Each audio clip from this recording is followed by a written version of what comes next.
एक बार की बात है, एक गांव में एक गरीब परिवार रहते थे और उसके पास एक बैल भी था और उसके पास खेती करने के लिए खेत भी था और दिन भर खेती करके खाने के लिए अनाज जुटा पाता था। कुछ इसी तरह किसान अपना जीवन गुजारा करता था, जिस कारण किसान की पत्नी हमेशा अपना भाग्य को कोसती रहती थी और पत्नी बोली, ना जाने किस जन्म का पाप इस जन्म में भरना पड़ रहा है कि हमें खेती किसानी करके जीवन जीना पड़ रहा है। किसान अपनी पत्नी का बात सुनकर मन ही मन में बहुत लज्जित होता रहा और सोचता, हे भगवान, ना जाने कब न कब मेरा भाग बदलेगा। फिर एक दिन की बात है, सुबह का समय था। किसान खेतों में से आकर अपने घरों में अपने पत्नी के साथ खाना खाने जा रहा था। फिर एक साधु महाराज भिक्षा मांगते हुए उसके दरवाजे पर पहुंच गए और बोले, जजमानी, मैं भिक्षा मांगने आया हूँ। आपके घर में जो कुछ भी है मुझे लाकर दे दीजिए। फिर किसान घर से बाहर आया और बोला, साधु महाराज, मैं पहले से ही बहुत गरीब हूँ और दान देने के लिए मेरे पास कुछ नहीं है और मुझे भगवान भी साथ नहीं दे रहे हैं। गरीब किसान की बात सुनकर साधु महाराज किसान की स्थिति समझ गए और बोले, क्या तुम अपने आप को गरीब मानते हो और तुम्हारा भगवान पर से भरोसा उठ गया है? किसान ने साधु की बात सुनकर बोला, हाँ साधु महाराज, हमें भगवान पर से भरोसा उठ गया है। अब मुझे भगवान पे भरोसा नहीं है कि मेरी किस्मत बदलेगी।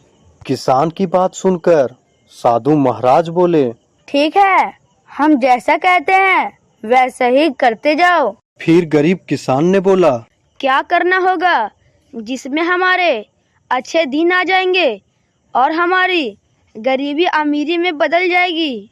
फिर साधु महाराज बोले, ठीक है, तुम्हें आज से वह काम करने होंगे जिससे लोग खुश हो। सबसे पहले तुम अपनी गाय को बेच दो और उस पैसे से तुम अनाज खरीद के लाओ। और साधु महाराज की बात सुनकर किसान चौंक गया और बोला, मेरे पास तो खेत और गाय के सिवाय कुछ नहीं है और मैं उसे बेच दूंगा तो मैं फिर क्या करूंगा?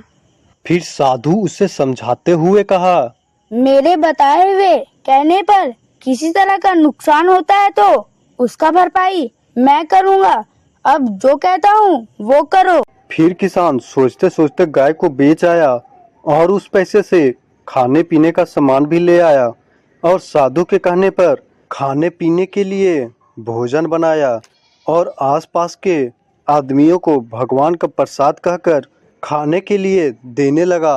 और इस नेक कार्य के लिए गरीब किसान को बहुत लोग आशीर्वाद देते और जितना मन होता उतना धनराशि भी देते। फिर उसी तरह धनराशि से फिर से भोजन करवाता और दान के रूप में किसान को कुछ न कुछ जरूर देते जाते, जिससे गरीब किसान की दान की बात धीरे धीरे दूर दूर तक फैलने लगी। फिर कोई भी उस रास्ते से गुजरता वहां पे भरपेट भोजन करके ही जाता और किसान को कुछ न कुछ दे के ही जाता, जिससे धीरे धीरे उन पैसों से गरीब किसान अमीर होने लगा। और अब वो एक गाय के बदले ढेर सारी गाय खरीद लाया और अपना भोजन वाला कार्य को भी आगे बढ़ाने लगा। अब किसान मन ही मन में बहुत खुश होने लगा और अब उसे अपने बदलते किस्मत पर भी भरोसा होने लगा। अब साधु महाराज आए और किसान के बदलते किस्मत पर बोले, अब बताओ, तुम वही गरीब किसान हो, यहाँ भी दिन रात मेहनत करते हो और बताए हुए पुण्य के मार्ग पे चलते हो, लोगों को भोजन कराते हो, जिससे अब ईश्वर भी तुमसे खुश हो गए हैं।